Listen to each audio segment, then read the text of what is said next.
새아침의 말씀입니다. 서울시 양천구 곰달래로 새물결교회 이정철 목사입니다. 하나님께서 허락하신 새날 새아침 주님의 이름으로 문안드립니다. 오늘 하루도 주님보다 앞서지 않고 성령 따라 승리하는 하루 되시기를 축복합니다. 고린도전서 3장 5절에서 9절 본문으로 복음의 7중주 제목으로 말씀 전하겠습니다. 언젠가 지인의 초대로 제법 유명한 성악가들의 수준 높은 공연을 관람한 적이 있습니다. 그런데 이날 누가 최고였냐 물으신다면 제 대답은 주인공이었던 유명한 성악가들이 아니라 중간에 잠시 나와 한 곡을 불렀던 5명의 성악가들이 부른 아카펠라 곡이었습니다. 아카펠라란 악기 연주나 반주 없이 목소리로 악기를 대신하듯 화음으로만 노래하는 음악 양식입니다. 따라서 아카펠라 음악의 핵심은 팀원들의 호흡과 균형입니다. 악기 없이 노래하기에 조금만 틀린 음을 내어도 여과 없이 관중들에게 노출됩니다. 따라서 한 사람이 부르듯 노래하는 것이 아카펠라의 묘미 중 묘미입니다. 그러다 보니 팀원들은 시작부터 마지막까지 서로의 얼굴을 바라보면서 박자와 호흡을 맞추고 리듬을 맞춥니다. 나만 잘해서는 안 되고 나머지 4명이 잘해야 나도 삽니다. 반대로 내가 실수하면 모두 그야말로 실패하게 됩니다. 그래서 서로 눈빛을 바라보고 응원하며 끌어갑니다.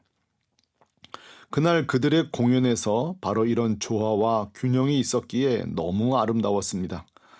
특별히 긴장 가운데 무사히 노래를 마치고 무대 뒤로 들어가면서 작은 동작으로 서로를 응원하는 모습은 매우 인상적이었습니다. 집에 돌아오면서 그런 생각을 했습니다. 이것이 바로 교회의 모습이 아닐까 하고 말입니다. 교회는 유명한 스타 한 명이 끌어가는 곳이 아니라 이처럼 무명의 예수님의 사람들이 오손도손 모여 함께 일하고 협력하여 하나님의 의를 두렵고 떨림으로 세우고 주님 몸낸 교회를 만들어가는 곳입니다. 물론 아카펠라 팀에도 리더는 있습니다. 그러나 영웅도 스타도 필요 없습니다.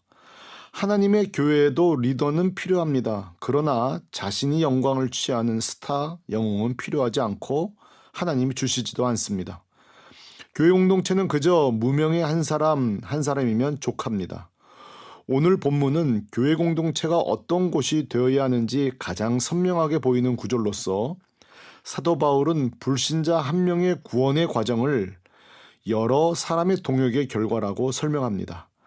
다시 말해 한 영혼의 구원은 어느 특정 기간, 특정 인만의 역할과 결과가 아니라 오랜 세월 철저한 동역의 열매라고 소개합니다. 6절 나는 심었고 아볼로는 물을 주었으되 오직 자라게 하시는 분은 하나님이시니.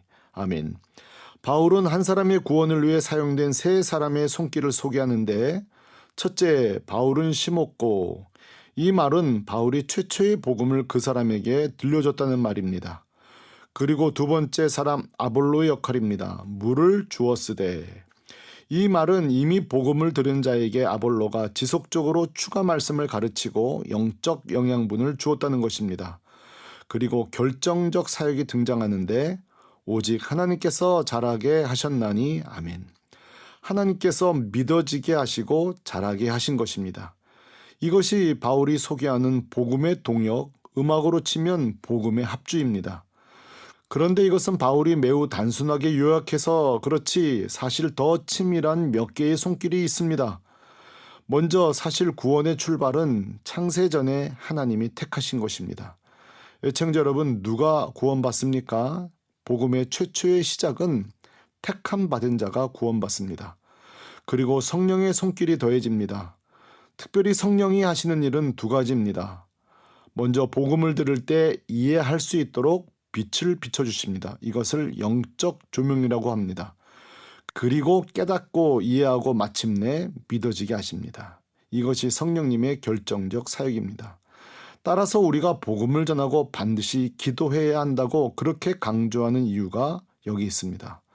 복음은 우리가 전하지만 물은 우리가 줄 수 있지만 믿어지는 것은 철저히 성령님의 사역이기 때문입니다.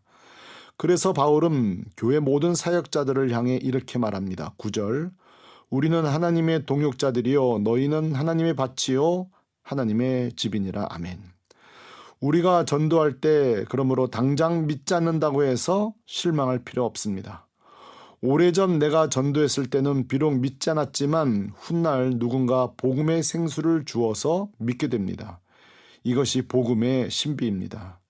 그러므로 한 영혼의 구원은 특정 개인의 결과 아닌 동역의 열매입니다.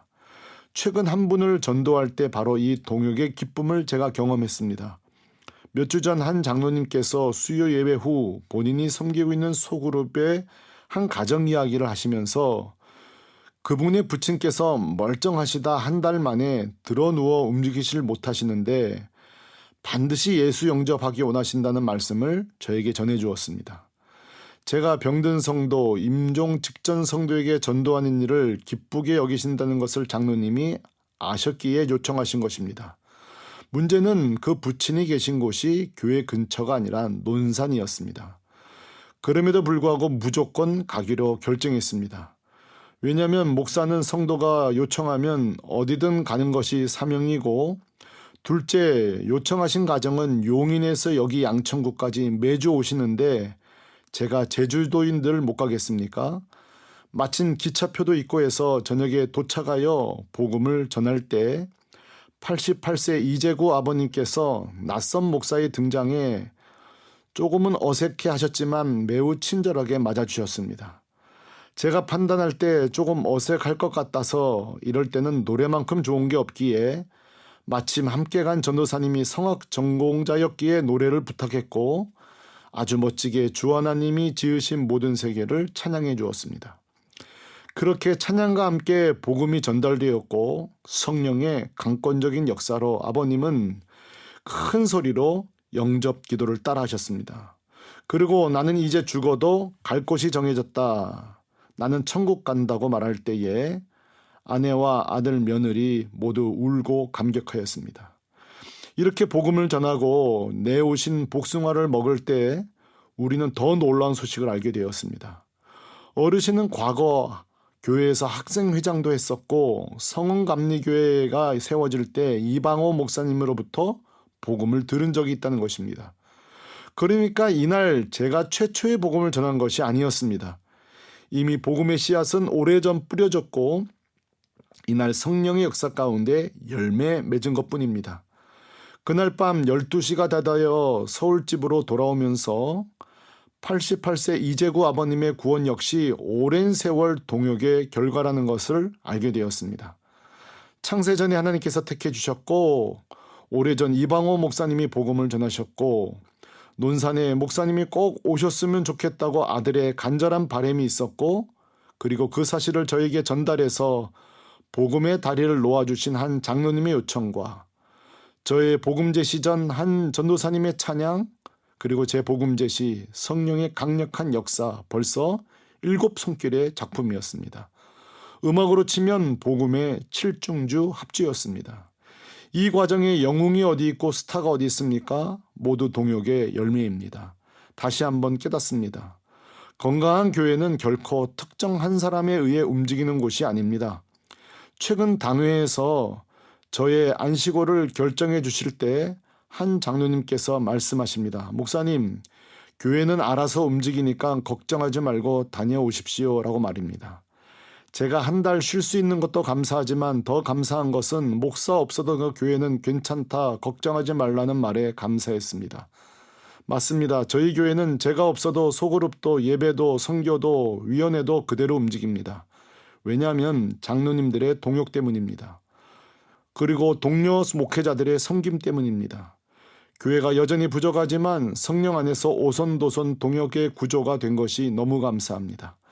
애청자 여러분, 내가 전하는 복음, 내 작은 섬김이 무슨 소용이 있나 하지 마시고 오늘 내가 흘려야 할 거룩한 땀과 수고와 또 다른 사람들의 섬김을 통해 한 영혼이 구원받고 한 교회가 성장하고 부흥된다는 사실을 잊지 말고 평생 주님의 동역자, 한 교회의 동역자로 사시기를 축복합니다.